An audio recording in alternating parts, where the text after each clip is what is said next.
Good morning, students. Today we are going to study the second poem, An Elementary School Classroom in a Slum. It is written by Stephen Spender. Stephen Spender was an English poet, essayist, and novelist. You will notice that his reference is given in the 6th chapter, Poets and Pancake, of your book. Now, just have a look at the introduction. As you see here, he was a socialist and pacifist. He took keen interest in politics and declared himself to be a socialist. He worked for the poor people. However, he became disillusioned with this socialism later in his life. So, this poem, Elementary School Classroom in a Slum, has concentrated on the theme of social injustice and class inequalities. It clearly expresses the poverty, hunger, hopelessness of these slum children and the fact that they are cut from the rest of the world. It describes the condition of the students of an elementary school in the slum area. He wants to draw the attention towards these children so that their life can be improved. So, let's read the poem.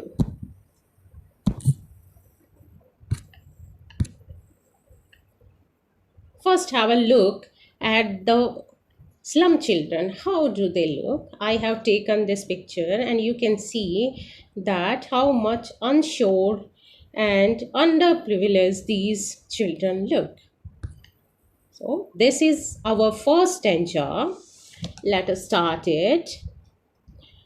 Far, far from gusty waves, these children's faces, like rootless weeds, the hair torn round their pallor, the tall girl with her weighed down head, the paper seeming boy with rat's eyes, the stunted, unlucky hair of twisted bones, reciting a father's gnawed disease. His lesson from his desk at the back of the dim class, one unnoted, sweet and young, his eyes live in a dream of squall's game in tree room other than this. So you can see यहाँ पर कोई form नहीं है, rhyme scheme नहीं है. यहाँ पर हम कह सकते हैं इस पोएम के अंदर ब्लैंक वर्ड्स है. ब्लैंक वर्ड्स वहाँ होता है जब कोई स्पेसिफिक राइम स्कीम नहीं होती. So let's start explaining it. Far far from gusty waves. यहाँ पे देखिए बेटे गस्टी आया है. गस्टी का मतलब होता है कोई चीज़ जो होती है उसको हम एनर्जेटिक अगर मानते हैं, मीन्स फ्लो करती है. मोस्टली जो है ये विंड के लिए या वेव्स के लिए ही आता है कि अगर वो बहुत स्ट्रॉन्गली फ्लो करती है तो उसको कहा जाता है gusty waves. These childrens faces, इन बच्चों के जो चेहरे हैं वो कैसे हैं. अब इस स्ट्रेंजर के अंदर इन बच्चों की कंडीशन को डिस्क्राइब किया गया है. बच्चे कैसे हैं, उस स्लम एरिया में जो क्लासरूम है उसके बच्चे कैसे हैं. फार फार, वेरी फार है, बहुत दूर है. गस्टी वेव्स से, गस्टी वेव्स का यहाँ मतलब है कि वो खुली हवाओं से, जहाँ नेचुरल तरीके से वो रह सकें, खुले में रह सकें, उससे उनके चेहरे जो हैं वो बहुत दूर हैं. ये चीज़ उनके पहुंच में नहीं है. ये बहुत ही कंजस्टेड एरियाज में रहते हैं और वहाँ पर खुली हवा के झोंके भी इन्हें नसीब नहीं होते. यहाँ पर गस्टी वेव्स इस चीज़ के लिए भी आ सकता है कि लाइफ में लग्जरी किसी भी चीज़ की उनके पास नहीं है. लाइक रूटलेस वीड्स, वो रूटलेस वीड्स की तरह. वीड्स देखे बेटे होता है एक अनवांटेड प्लांट होता है जो वाइल्ड एरियाज में अपने आप उग जाता है, कोई उसको उगाता नहीं है, तो रूटलेस वीड्स की तरह से, रूटलेस होता है बगैर रूट के, जिनकी जड़ नहीं है, ऐसे पौधों की तरह वो उगाते हैं, अनवांटेड उगाते हैं। आपने देखा होगा कि मेन जो फसल होती है उसके साथ वो उगाते हैं तो लोग उनको उखाड़ कर फेंक देते हैं। तो इन बच्चों को उनके साथ कंपेयर करने का मतलब है कि वो बहुत ही ज़्यादा निग्लेक्टेड हैं। The hair torn round their pallor, उनका जो हेयर है, बाल है, torn round, torn means scattered, बिखरे पड़े हैं, round their pallor, pallor pale face. अभी इनके वर्ड मीनिंग्स जो हैं वो मैं नेक्स्ट स्लाइड में आपको दूंगी, तो आप उनको नोट कर सकते हो। तो उनके जो बाल हैं वो कैसे हैं, वो स्कैटर्ड हैं और वो बनाए नहीं गए हैं, वो इधर उधर बिखरे हुए हैं। The tall girl with her weighed down head, एक उसी क्लास के अंदर एक लड़की को डिस्क्राइब किया है, टॉल गर्ल है वो, with her weighed down head, weighed down means weight से नीचे हो गया है, हेड सिर जो है उसका वेट से झुका हुआ है। यहाँ पर वेट का मतलब उसके सिर का वेट ना होकर उसके सिर में जो चिंताओं का बोझ है, उसके सिर में जो बोझ है विचारों का, हो सकता है ये भी हो। The paper seeming boy, paper seeming boy है वहाँ पे, पेपर सीमिंग का मतलब पेपर जैसा दिखने वाला, means lean and thin boy है, विद रैट्स आइज, रैट की जैसी आंखें हैं। आप रैट देखिए कैसा होता है, डरा डरा सा होता है, हमेशा कोई चीज़ ढूंढता रहता है। तो इसी तरह जैसे इनको भी तलाश है कुछ चीज़ों की, कुछ खाने की, और जैसे ये हमेशा किसी तलाश में रहते हों, और ये भी हो सकता है उसकी आंखें थोड़ी अंदर धसी हुई होती हैं रैट की, तो मे भी इनकी कमज़ोरी के कारण जो आंखें धसी हुई हैं उनसे इसको कंपेयर किया है।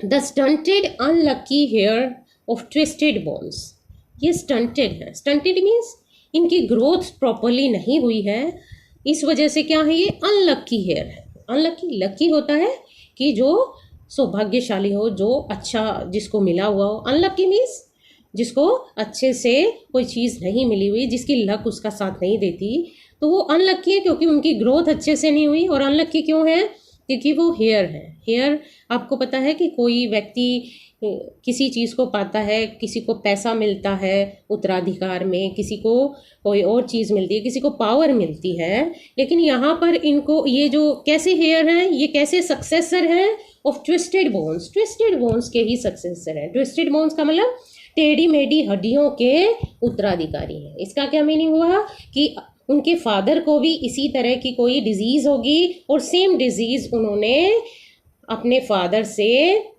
पाई है, उत्तराधिकार में पाई है, इसलिए वो उनके हेयर हो गए हैं, उनकी डिजीज के वो उत्तराधिकारी है। देखिए उन्हें क्या मिला, इसीलिए वो अनलकी है। Reciting a father's knolled disease, knolled disease, knoll disease होती है कि यही जो जिसमें हड्डियां मुड़ तुड़ जाती हैं और हड्डियों की बीमारी होती है, जिनमें गांठें वगैरह आ जाती हैं, तो वो अपने फादर की नॉल डिजीज को रिसाइट कर रहे हैं। एक्चुअली वो लेसन रिसाइट कर रहे हैं, लेकिन उनको देखकर ऐसा लग रहा है कि वो अपने फादर की बीमारी को ही रिसाइट कर रहे हैं, उसका उच्चारण कर रहे हैं, दोबारा बता रहे हैं his lesson from his desk. और इस तरीके से वो डेस्क से अपने लेसन को रिवाइज कर रहे हैं। At back of the dim class, ये जो डिम क्लास है, देखिए हर एक वर्ड जानबूझकर ऐसा यूज़ किया है जो उनकी कंडीशन को बताए। तो डिम जो है वो भी बहुत ज़्यादा इंस्पायरिंग वर्ड नहीं है। जब भी लिटरेचर होता है उसमें लाइट, सन, ये सारी चीज़ें जो होती हैं वो हैप्पीनेस को शो करती हैं, और डिम जो है, डार्कनेस जो है, ये इस तरह की जो चीज़ें हैं वो दुख को, तकलीफ को या अज्ञानता को शो करती हैं। तो यहाँ ये बताया, क्लास को डिस्क्राइब किया कि इससी ये जो डिम सी क्लास है, धुंधली सी, या जो अच्छी क्लास नहीं है, जिसमें कोई भी चीज़ अच्छी दिखाई नहीं दे रही। एट द बैक, इस क्लास में पीछे, one unnoted sweet and young, इस क्लास में एक छोटा सा अननोटेड, अननोटेड मीन्स अननोटिस्ड, जिस पर किसी का ध्यान नहीं है, स्वीट एंड यंग, एक छोटा प्यारा बच्चा बैठा है। His eyes live in a dream, उसकी जो आंखें हैं वो एक जैसे सपना ले रही हैं, उसकी आंखें कहीं खोई हुई हैं। या ड्रीम का मतलब है कि वो कहीं खोया हुआ है, वो उसका ध्यान यहाँ पर नहीं है। ऑब्स्क्योर स्कीम, और स्क्वाल के गेम की तरफ है। अब स्क्वाल का गेम भी आप ये देख सकते हैं कि स्क्वाल जो है वो बड़ी ही चुस्त होती है, वो बड़ी ही एक्टिव होती है। तो स्क्वाल को यहाँ दिखाने का मतलब क्या है कि वो भी अपनी लाइफ में एक्शन चाहते हैं, एक्टिविटी चाहते हैं। वो ऐसे सपनों में खोया हुआ है इन ट्री रूम, लेकिन एक्चुअली वो क्या कर रहा है कि बड़ी उस अट्रैक्टिव सी स्क्वाल गिलहरी के बारे में सोच रहा है जो उसने किसी ट्री रूम में देखी होगी। यहाँ रूम का मतलब है होल, किसी पेड़ के बीच में उसका जो ट्रंक होता है, तना होता है, उसके अंदर उसने उसको देखा होगा। अदर देन दिस मीन्स इसका फोकस जो है इस क्लास से बाहर लगा हुआ है, उस बच्चे का ध्यान इस क्लास में नहीं है। अब इस स्टेंजा के अंदर, फर्स्ट स्टेंजा के अंदर पोइट ने डिस्क्राइब किया है बच्चों की कंडीशन को। अभी आप देखेंगे नेक्स्ट स्लाइड के अंदर आप वर्ड मीनिंग्स जो इस स्टेंजा से जुड़े हुए हैं। Gusty means blowing strongly, weeds useless wild plants, tone round scattered around in disorder. बच्चे आप इसको पॉज करके वीडियो को इन सभी के वर्ड मीनिंग जो है नोट कर सकते हैं, देख सकते हैं।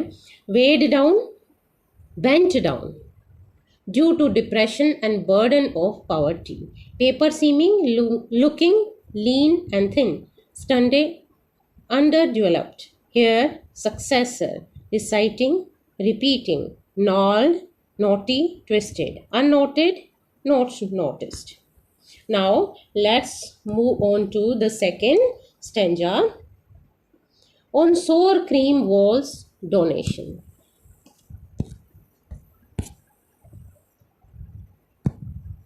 सोर क्रीम वॉल्स के ऊपर क्या है? डोनेशंस। अब क्लासरूम की वॉल्स को डिस्क्राइब किया है, पहले क्लासरूम के चिल्ड्रन को डिस्क्राइब किया था।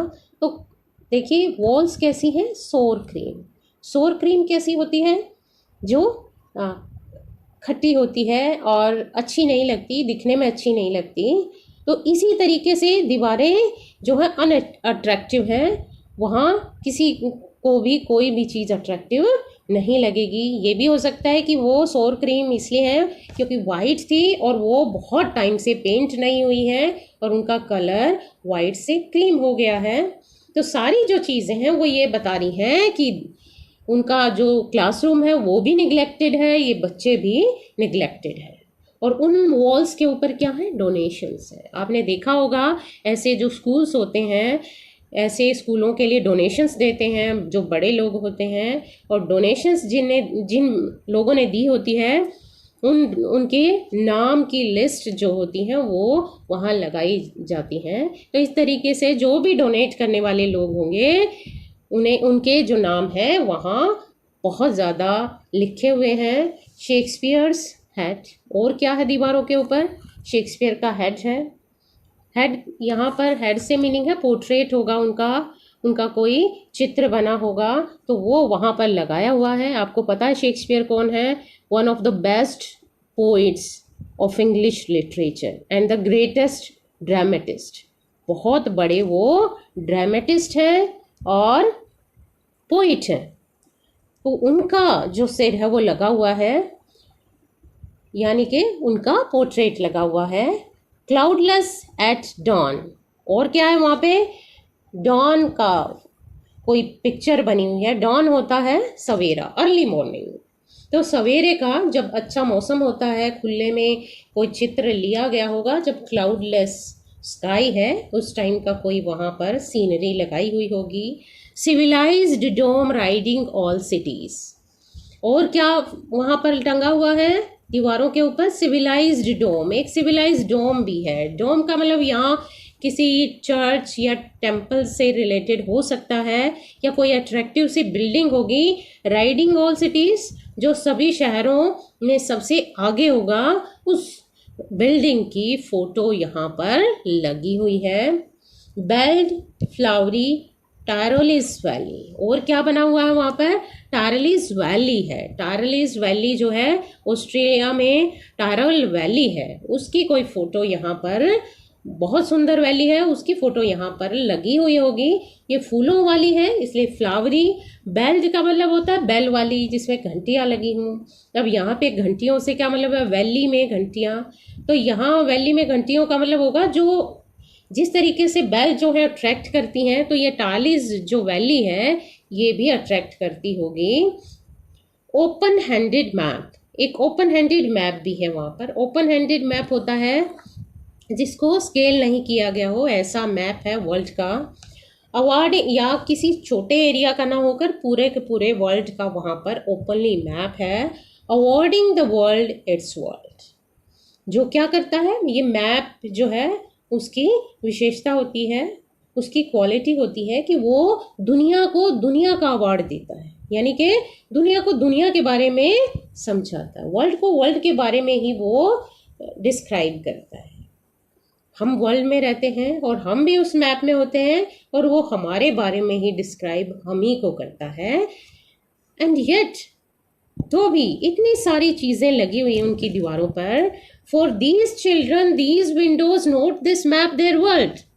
देखिए पोइट क्या कह रहा है, पोइट कह रहा है कि इन बच्चों के लिए ये जो खिड़कियां हैं, जो इनकी क्लासरूम की खिड़कियां हैं या इनकी स्लम्स की खिड़कियां हैं, वो वर्ल्ड है। नोट दिस मैप, इनका जो मैप है वो मैप वो नहीं है जो ये बताया गया है, ये मैप उनका वर्ल्ड नहीं है। इनका वर्ल्ड कौन सा है, जो ये खिड़कियां हैं। जितनी दुनिया इन्हें इस खिड़की से बाहर दिखाई देती है, जैसा वर्ल्ड इन्हें दिखाई देता है वही इनका वर्ल्ड है, क्योंकि ये इससे कभी बाहर ही नहीं निकलते, तो इस मैप को वो कभी जान ही नहीं पाते।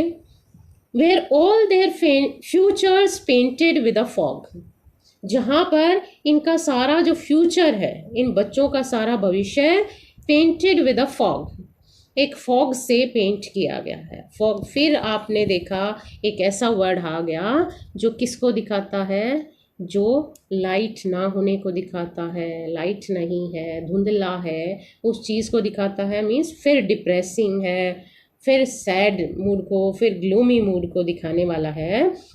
तो ये बताया है कि ये जो खिड़कियों से बाहर इन्हें दुनिया दिखाई देती है, वो दुनिया कैसी है, उस दुनिया के अंदर सारा उनका फ्यूचर जो है पेंटेड विद ए फॉग, उनका फ्यूचर धुंधला है। धुंधला होने का मतलब उसमें कोई ब्राइटनेस नहीं है, वो अच्छा नहीं होगा, वो उन्हें बहुत अच्छे से दिखाई देता है।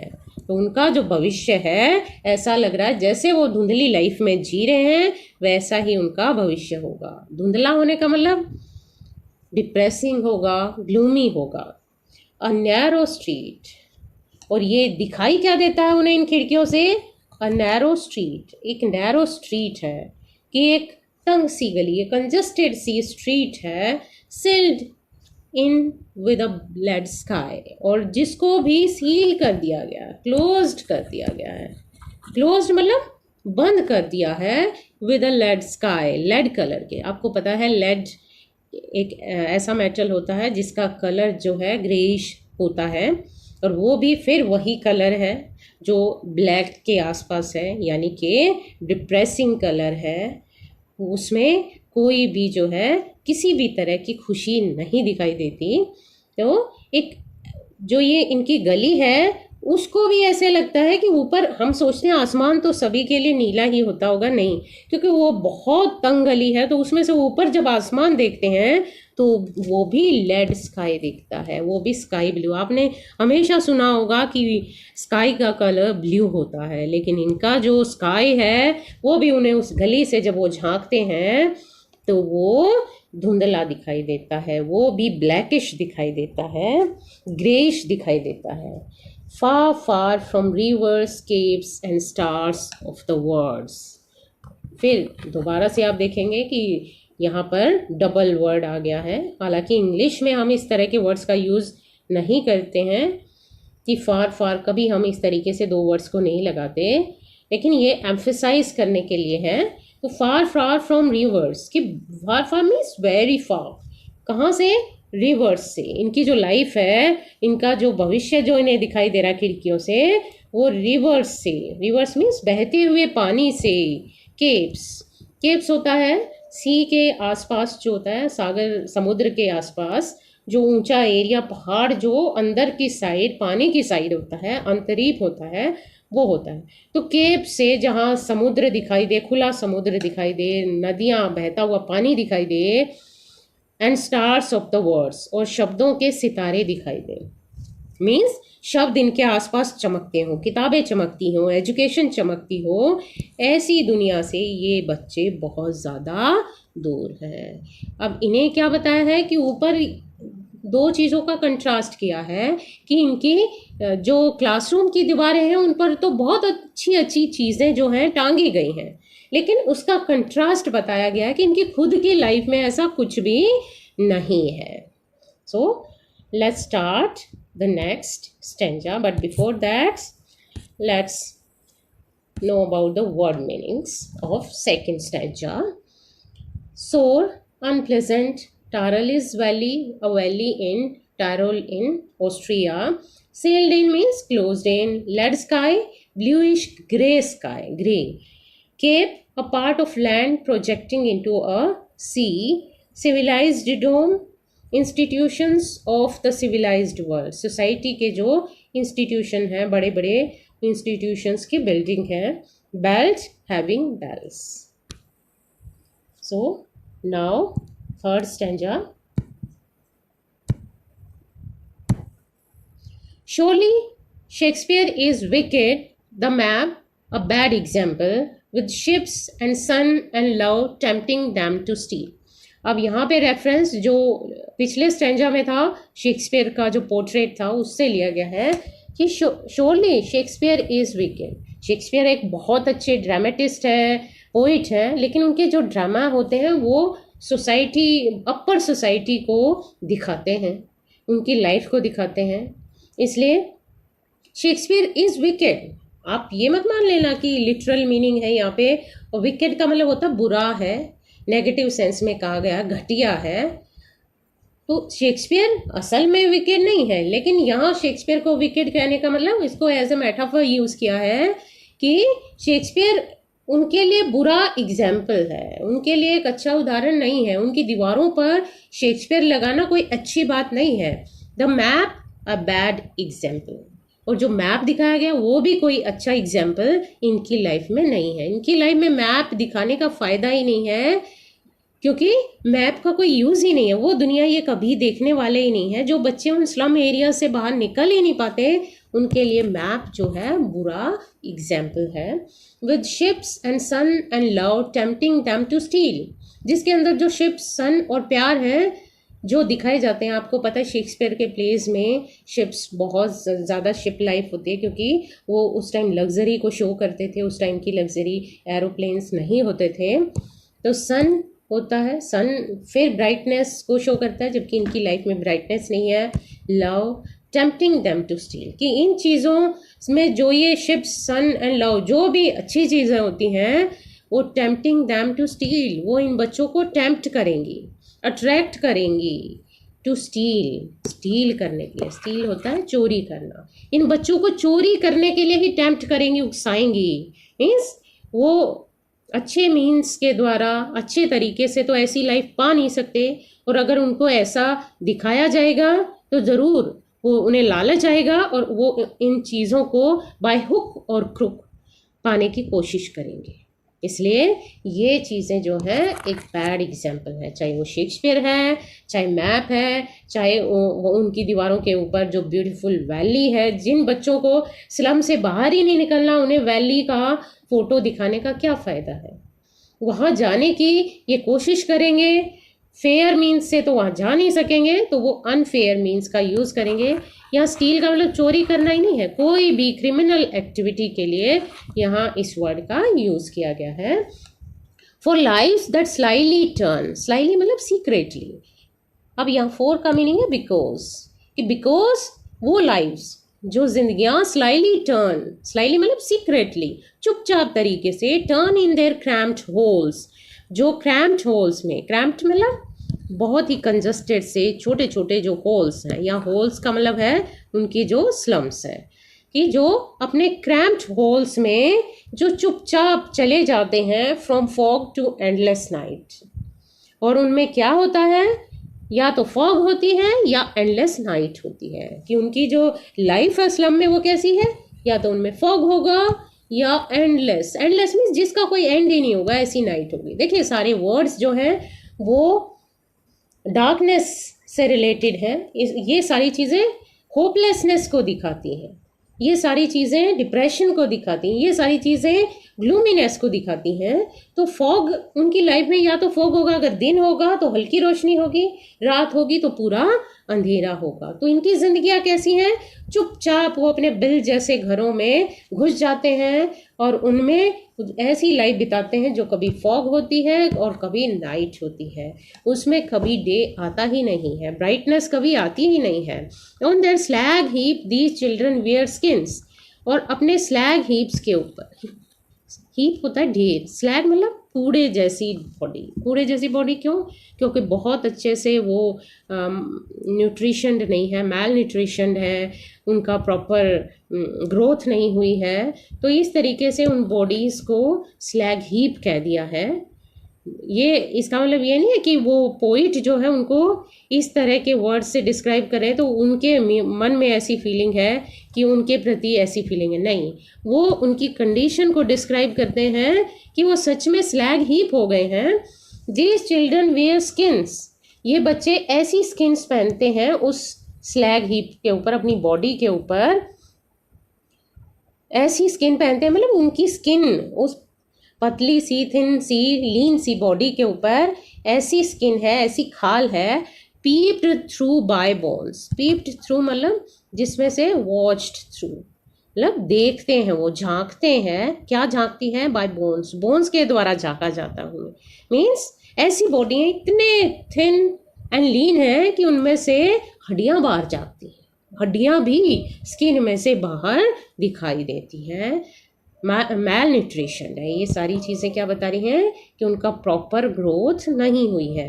And spectacles of steel with मेंडेड glass, और इस स्लैग हीप के ऊपर या अपनी बॉडी के ऊपर जिनमें से हड्डियां बाहर झांकती हैं, उन्होंने स्पेक्टिकल्स पहने हुए हैं, चश्मे पहने हुए हैं। चश्मे लगाने का ही मतलब क्या है, कमज़ोरी से उनकी आंखें भी वीक हो गई हैं, ऑफ स्टील, और उनमें मेटल के उन्होंने चश्मे पहने हुए हैं विद मेंडेड ग्लास, और उनमें टूटा फूटा ग्लास जो है, लेंस जो है वो उसमें फिट किया गया है। मेंडेड का मतलब है जो टूटने के बाद फिर से जोड़कर यूज़ किया गया है।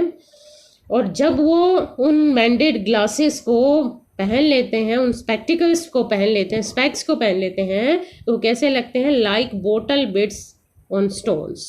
तो उनकी बॉडी के ऊपर वो स्पेक्टिकल्स ऐसे दिखाई देते हैं जैसे बोटल बिट्स हो, बोतल के पीसीज हो, टूटी हुई जो बोतल होती है ग्लास की, उनके पीसीस हो on stones.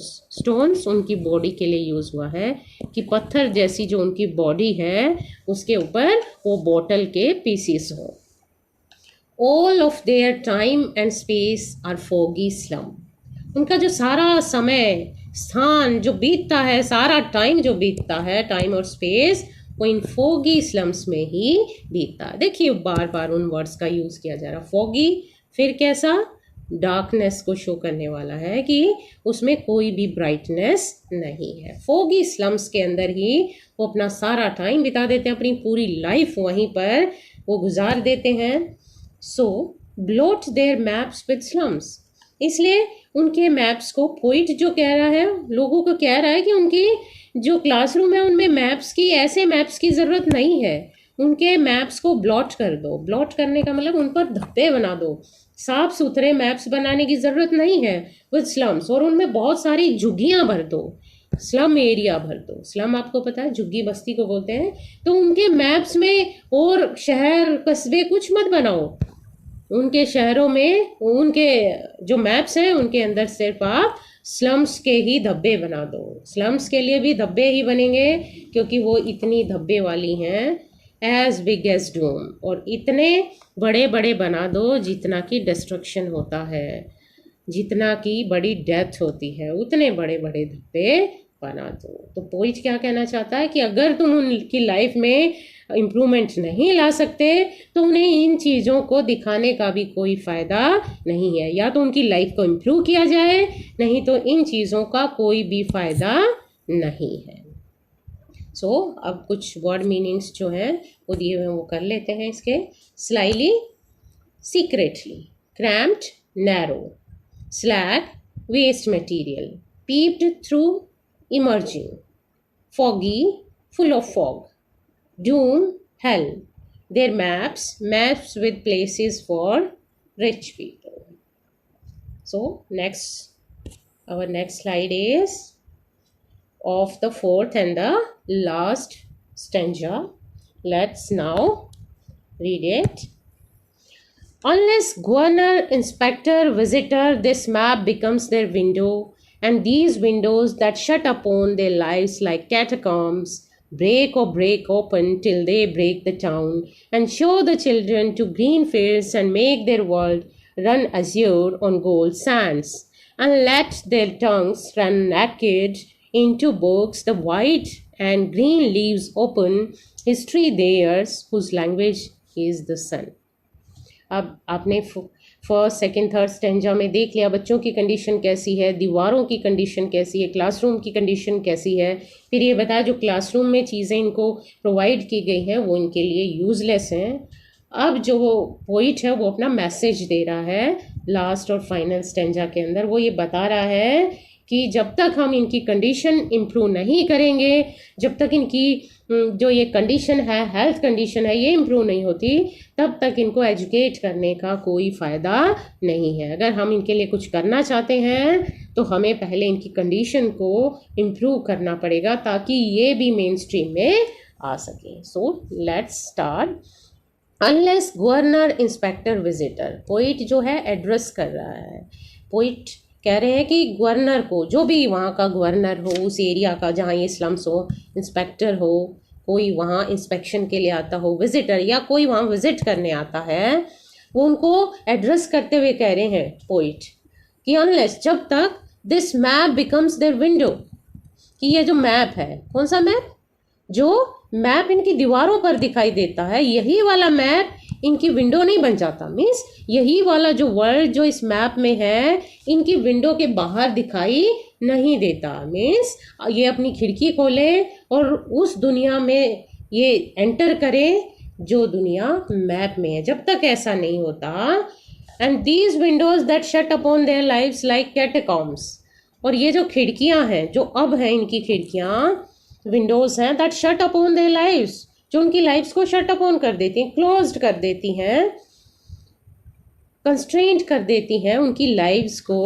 Like catacombs, catacombs की तरह। कैटाकॉम्स होता है जैसे कोई डेड बॉडी को दफनाया जाता है तो उससे पहले उसके लिए वो गड्ढा बनाया जाता है, उसके लिए एक चैम्बर बनाया जाता है, तो उसको कहा जाता है कैटाकॉम्स।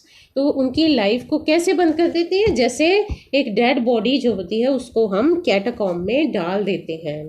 तो इनकी जो ये स्लम्स हैं ये ऐसी ही हैं जैसे कि कैटाकॉम्स हैं। देखो कंपैरिजन किया गया है, सिमिली यूज़ की गई है कि कैटाकॉम्स की तरह ये जो इनकी खिड़कियां हैं जो इनको बंद कर देती हैं, जब तक ऐसा नहीं होता ब्रेक ओपन, तब तक इनको तोड़ते रहो, ओपन करते रहो, तोड़कर खोल दो। मीन्स इन्हें उन खिड़कियों से बाहर निकालो, इन्हें कैटाकॉम्स जैसी लाइफ से बाहर निकालो, हेल जैसी जो इनकी लाइफ है, जो जेल जैसी इनकी जो लाइफ है उससे बाहर निकालिए, till they break the town, कि जब तक इनका ये तोड़कर टाउन में नहीं आ जाते, जब तक मेन स्ट्रीम में नहीं आ जाते, तब तक आपसे रिक्वेस्ट है, पोइट कह रहे हैं इन सभी को एड्रेस करते हुए कि आप इनकी लाइफ को में कुछ ना कुछ ऐसा करते रहो जिससे ये अपनी इस तरह की हेलिश लाइफ से बाहर आ सकें, और तब तक ऐसी जो कोशिशें हैं वो करते रहो जब तक ये पूरी तरह से बाहर नहीं आते। And show the children to green fields, और इन बच्चों को ग्रीन फील्ड्स की लाइफ दिखाओ। ग्रीन फील्ड्स का मतलब अब इन स्लम्स में तो उनको ग्रीन फील्ड्स भी नहीं दिखाई देते, ओपन कुछ भी दिखाई नहीं देता, ओपन स्काई भी नहीं दिखाई देता, तो इन बच्चों को ग्रीन फील्ड्स दिखाइए। And make their world run azure on gold Sands, और इनकी जो वर्ल्ड है उसको ऐसा बना दीजिए जैसे रन अज्यूर। अज्यूर यहाँ पे देखिए ये ब्राइट वर्ड आया है, ये स्काई ब्लू कलर के लिए आया। पहले जो स्काई का कलर इन्होंने बताया था वो लेड बताया था, यहाँ पे ये क्या कह रहे हैं कि इनका वर्ल्ड भी ऐसा होना चाहिए जो अज्यूर हो, जो ब्लू हो, लाइट ब्लू हो, स्काई ब्लू हो, ऑन गोल्ड सैंड्स, और गोल्ड सैंड्स हो, सुनहरे जो ज़मीन है, रेत है, उसके ऊपर जो ब्लू खुला आसमान है, ओपन स्काई है, वो इन्हें दिखाई दे। इन्हें भी खुले में ले आइए, इन्हें भी इन कंजस्टेड होल्स से बाहर निकाल दीजिए। And let's their tongues run naked, और इनकी टंग्स को भी, इनकी जो टंग है उनको run naked into books the white and green leaves open, कि इनकी जो जबान है वो बुक्स पे नेकेड दौड़े। नेकेड दौड़ने का मतलब उनको खुले में पढ़े, उनको सीधी अवेलेबल हो ये किताबें। The white and green leaves open, और इनके लिए जो वाइट और ग्रीन लीव्स का मतलब यहाँ है पेपर, कि जो वाइट और ग्रीन पेपर वाली जो बुक्स हैं वो उनके लिए ओपन कर दीजिए, वो इनको अवेलेबल कराइए।